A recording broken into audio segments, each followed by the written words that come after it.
Unsay kalahian sa iro ug iring?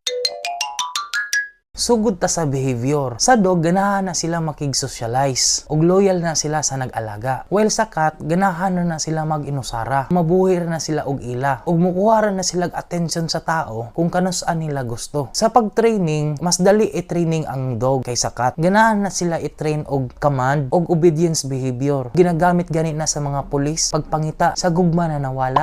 Ang dog kaya makigdula sa gawas sa balay. While ang cat sa sulod ra gyud na. Kay kung naman gud siya makita lain, mura na silag maratol. Kay tungod daghan man gud sila masimutan ug madunggan. Kay perting taas sa ginailahang pandungog o panimhot. Halos 1 kilometro gani na. Maong dili na sila basta-basta matrain ang mga cat. Kay tungod kung ang ato hunghung pa sa ilaha disco na. Tapos dirita sa grooming, kailangan gid na atay regular grooming sa dog. Kay dili na sila kabalo manglimpyo sa ilang kagalyong lawas. Kumpara sa cat, nakabalo gid na sila. Pero naa na sila parehas og